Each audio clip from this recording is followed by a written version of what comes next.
整形外科医の本音シリーズ。今回はこちら、私の人生とコンピューターとかデジタル化とか IT とか AI とか、この遍歴についてお話ししていきたいと思っています。よろしくお願いいたします。私たちっていうのは、私はもう還暦が近いので、この年代人生全体の4分の3ぐらい終わっちゃったと思うととっても寂しいんですけれども、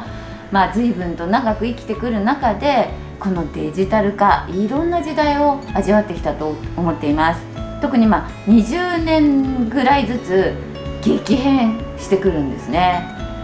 私は、整形外科医になるために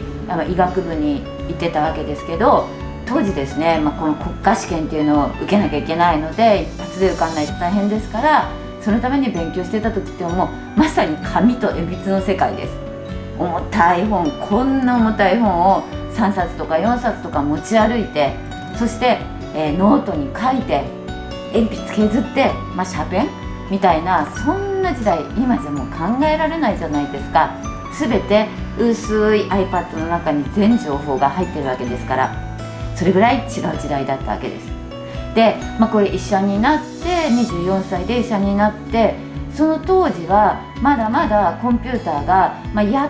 と Mac のコンピューター1号2号っていう、そんな1989年90年ぐらいの時なので、そこから今度ですね、バブルがはじけ IT 化はどんどん進みっていう時代に突入します。30代ぐらいになると、クリニックの中でも結構このレセプトコンピューターとか電子カルテとかが普及してまいります。でもとはいっても、20% とか 30% とか、そんなに普及しているわけではありませんでした。で、私の40代50代どんどんデジタル化が進み、そういった電子カルテももう電子カルテにしないといけませんよぐらいの勢いで医師会から通告があったり、また、レントゲンや MRI や CT、 こういったものも昔のフィルムではなく全てデジタル画像になっていったので、これが一つの契機となって、デジタルデータだったら AI で解析して診断ができるとか、画像上の異常に気がつくとか、そんな時代がやってきました。2022年の11月ぐらいになると、皆さんよくご存知のオープン AI のチャット GPT、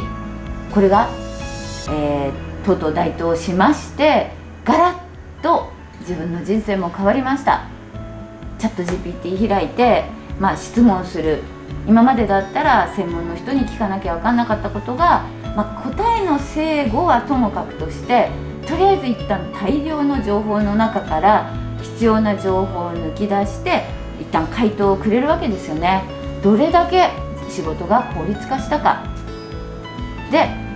さらに今とうとう50代最後になって、今は、例えばプレゼンテーション、これを自動で作成できるようなツールアプリができたり、あとは、そうですね、動画ですかね。動画を作ること、前はプロフェッショナルでなければできなかったようなことが、どんどん自分で簡単に、初心者でもそういう知識がなくてもクリエイターみたいな仕事ができたりっていうことで、人間の能力をはるかに超えたこのデジタルっていうものを使いこなせる時代に入ってきたと思っています。